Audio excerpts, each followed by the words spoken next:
Hello. अभी तक हमने क्या किया था, जो ज्योमेट्री का फर्स्ट चैप्टर है सिमिलैरिटी, उसके दो थ्योरम्स और बेसिक पढ़े थे। ठीक है, आज हम उसका नेक्स्ट थ्योरम देखेंगे जो कि है property of angle bisector of a triangle. त्रिभुज के कोण समद्विभाजक प्रमेय। ठीक है, त्रिभुज का कोण समद्विभाजक प्रमेय क्या कहता है? सबसे पहले हम थ्योरम देख लेते हैं। थ्योरम क्या है? The bisector of an angle of a triangle divides the side opposite to the angle in the ratio of remaining side। इसे हिंदी में भी देख लेते हैं। किसी त्रिभुज में कोण का समद्विभाजक कोण की सम्मुख भुजा को अन्य भुजाओं की लंबाइयों के अनुपात में विभाजित करता है।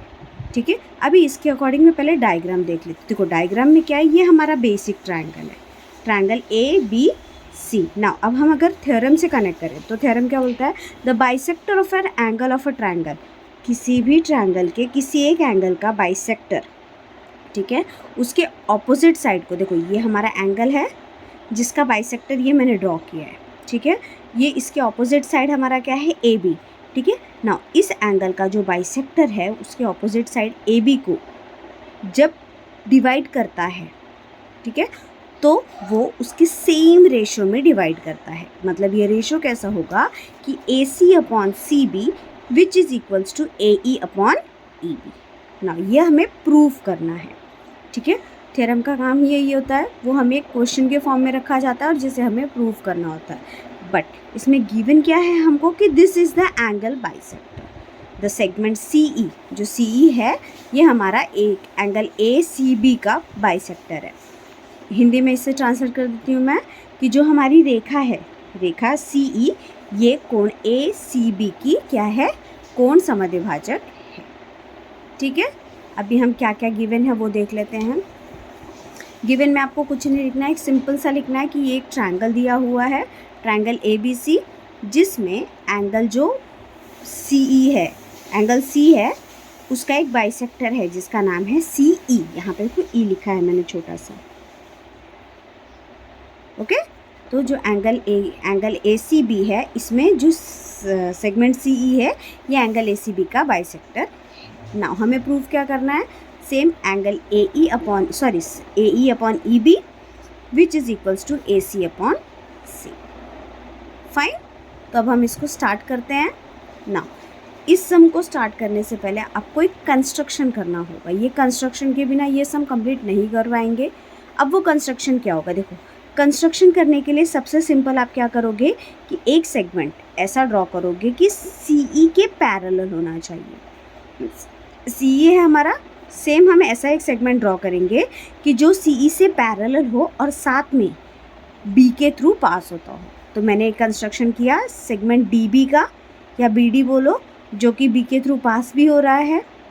ठीक है, तो आप क्या लिखोगे? Draw a line parallel to ray C E passing through the point P and extend AC। अब देखो यहाँ पे BD से पास हो रहा है और फिर हम इसको भी एक्सटेंड करेंगे, किसको? AC को एक्सटेंड करेंगे टिल द पॉइंट T, ताकि ये एक बड़ा ट्रायंगल जैसा फॉर्म हो सके। ठीक है, अब जब ये बड़ा ट्रायंगल फॉर्म होगा, ठीक है, अब इसको करने का बेसिक कंसेप्ट क्या है? मैं पहले आपको बेसिक कंसेप्ट समझाने की कोशिश करती हूँ कि ये कैसे सॉल्व करेंगे, फिर मैं आपको स्टेप बाय स्टेप पूरा सॉल्यूशन देती हूँ।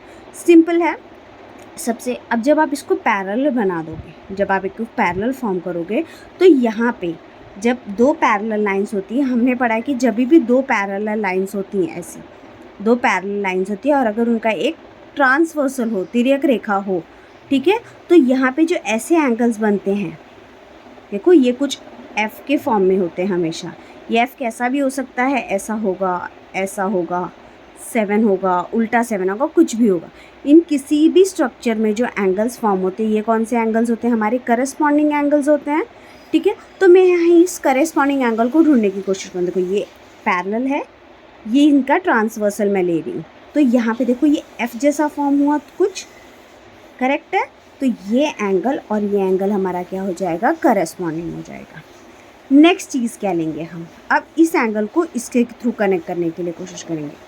नेक्स्ट क्या चीज़ होती है? देखो हमने ऑलरेडी एक और एंगल पढ़ा है 6, 7, 8, 9 में। एक जब भी कोई पैरेलल लाइन है और एक ट्रांसवर्सल ऐसी जाती है, तो यहाँ पे एक जेड जैसा स्ट्रक्चर फॉर्म होता है।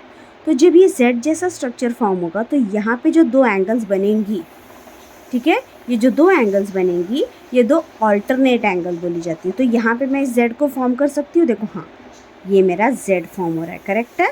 तो यहाँ पे जब Z फॉर्म हो रहा है तो ये एंगल इसको ऑलरेडी ऑल्टरनेट से मैं प्रूव कर सकती हूँ कि ये एंगल इसको कॉन्ग्रुएंट है कॉरस्पॉन्डिंग से, ये एंगल इसको कॉन्ग्रुएंट है ऑल्टरनेट एंगल से। नाउ थर्ड चीज़, हमको क्वेश्चन में उसने ऑलरेडी एक चीज़ दी हुई है, क्या, देखो यहाँ पे in triangle ABC bisector of C intersect the segment at E। Bisector जब कोई भी बोल दे ऑलरेडी कि वो उसका बाइसेक्टर, इट मीन्स ये दोनों एंगल ऑलरेडी इक्वल हो जाएंगे। अब जब ये एंगल ऑलरेडी इक्वल है, ये इसको इक्वल है, ये इसको इक्वल है और ये आपस में इक्वल है, तो हम कौन सा यूज़ करेंगे, ट्रांजिटिविटी। हम लोगों ने पढ़ा है रिफ्लेक्सिविटी, सिमेट्री एंड ट्रांजिटिविटी, तो हम थर्ड वाला जो स्टेप होता है वो लेंगे, ट्रांजिटिविटी को अप्लाई करेंगे और ट्रांजिटिविटी के थ्रू हम डायरेक्टली बता देंगे कि ये आपस में एक दूसरे को कॉन्ग्रुएंट है। अब जब ये कॉन्ग्रुएंट प्रूव हो जाएंगे तो इसके बाद हमारा स्टेप बहुत इजी हो जाएगा प्रूफ करना कि ये हमारा रेशो में है, ठीक है। देखो अभी मैं कैसे कर रही हूँ, ध्यान से देखना ना। फर्स्ट क्या करेंगे, सबसे पहले हमारे पास जो जो दिया है प्रूफ, प्रूफ क्या है हमारा, फर्स्ट इन ट्रायंगल ABD। अब आप यहाँ पे एंगल ट्रायंगल ABD लोगे, ABC नहीं लोगे, ठीक है। In triangle ABD CE is parallel to DE, लिख दो CE is parallel to D या DB, whatever it doesn't matter. मैं CV लिया तो मैं DB लूँगी, अगर आप ऐसे लेते हो तो ऐसे ले लो, देयर इज नो इशू ना। ये ले लिया। अब जब CE is parallel to DB है, मैंने फर्स्ट कौन सा ट्रांसवर्सल लिया है, इस ट्रांसवर्सल का यूज़ किया, तो मैं वही लिखूँगी, segment AD is the transversal, ठीक है। अब segment AD is the transversal. Now if the segment AD is the transversal, तो मैं यहाँ पे कौन सा एंगल देख रही थी, करस्पॉन्डिंग एंगल। सो यहाँ पे आप अप्लाई करेंगे, angle ACE is congruent to angle ACE is congruent to angle CDB। Reason क्या अप्लाई करोगे आप, करस्पॉन्डिंग एंगल, ठीक है। अब आप हिंदी में भी एक बार से सुन लो, त्रिभुज ABD लोगे जिसमें CE या BD को समांतर रेखा है, ठीक है, और जो AD है ये इसकी तिर्यक रेखा है, ठीक है। अब जब ये तिर्यक रेखा है तो हम इसे क्या ले रहे हैं, करस्पॉन्डिंग एंगल। करस्पॉन्डिंग एंगल को हिंदी में हम कहते हैं संगत कोण, ठीक है। तो आप यहाँ पे क्या लोगे, कोण ACE और कोण CDB ये संगत कोण है, ठीक है। ये आपको फर्स्ट मिल गया, इसको नंबरिंग कर दो आप, फर्स्ट नंबर ना, ये हो गया। अब सेकंड मैंने क्या बोला था, करस्पॉन्डिंग के बाद हम क्या लेने वाले थे, Z ऑल्टरनेट एंगल, तो हम ऑल्टरनेट एंगल ढूंढते हैं। नेक्स्ट ऑल्टरनेट एंगल के लिए जो हमारा ट्रांसवर्सल होगा, तिर्यक रेखा, ये बदल जाएगी, ये नहीं, अब हम इस ट्रांसवर्सल का यूज़ करेंगे।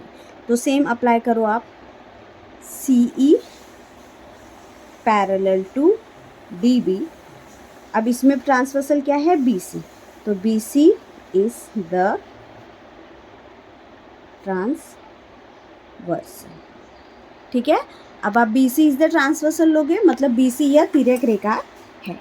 अब BC तिर्यक हो गई तो मैं इसे ऑल्टरनेट लेने वाली हूँ, मतलब angle ECB, angle ECB is congruent to angle CBD। Reason क्या लिखेंगे हम, ऑल्टरनेट एंगल, फाइन। ये हमारा सेकेंड नंबर हो गया, इसको नंबर 2 डाल के छोड़ दीजिए। ना फर्स्ट नंबर हो गया, सेकेंड नंबर हो गया, बट थर्ड मैंने क्या बोला था, देखो करस्पॉन्डिंग ले लिया, फर्स्ट बोला था करस्पॉन्डिंग, सेकेंड बोला हमने ऑल्टरनेट, वो भी मैंने ले लिया। थर्ड मैंने क्या बोला था, बाइसेक्टर अप्लाई करने वाला, तो लिखो but ray CE is the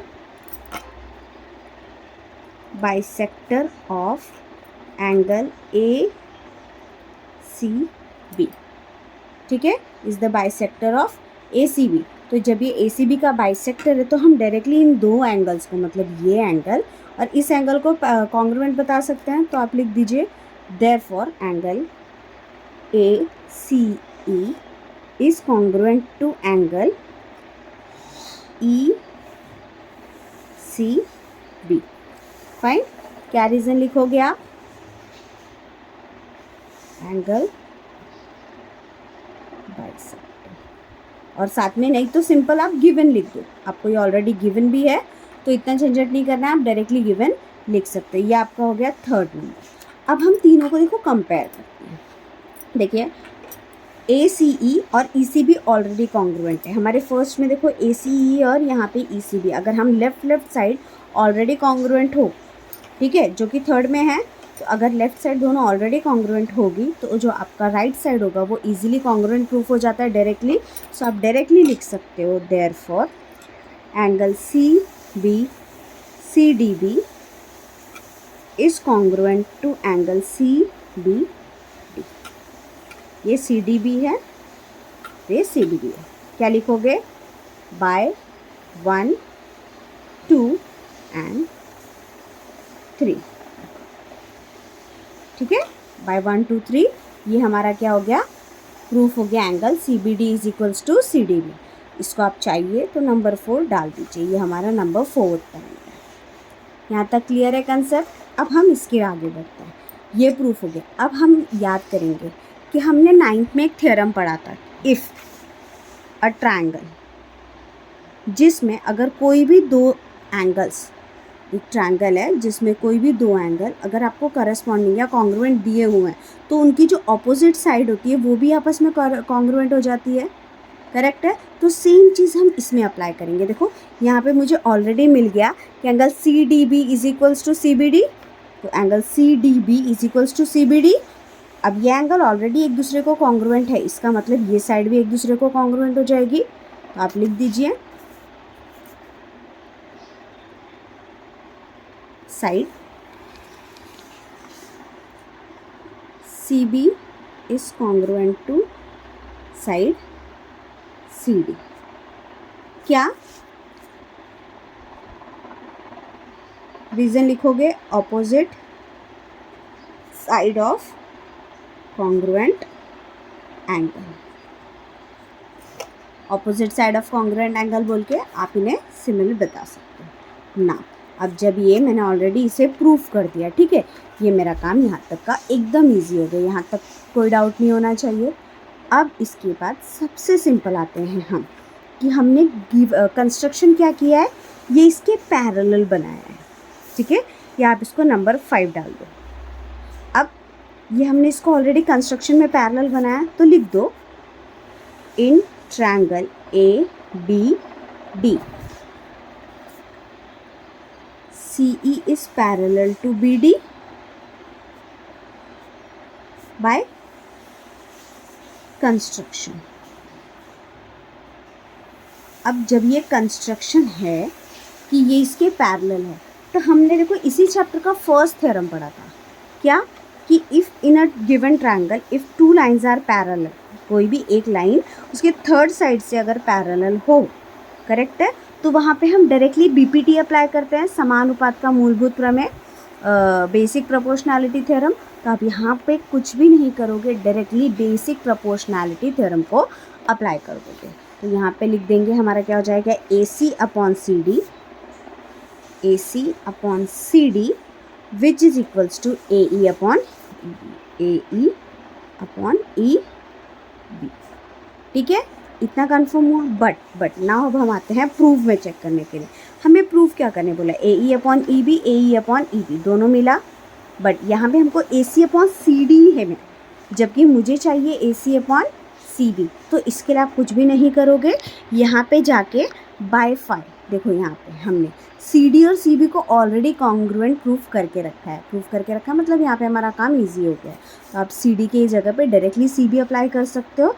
तो therefore A C upon C B which is equals to A E upon E B. by 5 and which is our fine. देख लीजिए इन सम्स को अच्छे से। आई होप कि आप लोगों को कुछ डाउट नहीं है। अगर कुछ भी डाउट है तो आप कमेंट कर सकते हैं और मैं उस डाउट को आपको क्लियर करके दूंगी। और अगर आपको एक्सप्लेनेशन अच्छी लग रही है तो प्लीज़ आप वीडियो को लाइक करें और चैनल को सब्सक्राइब करें। Thank you.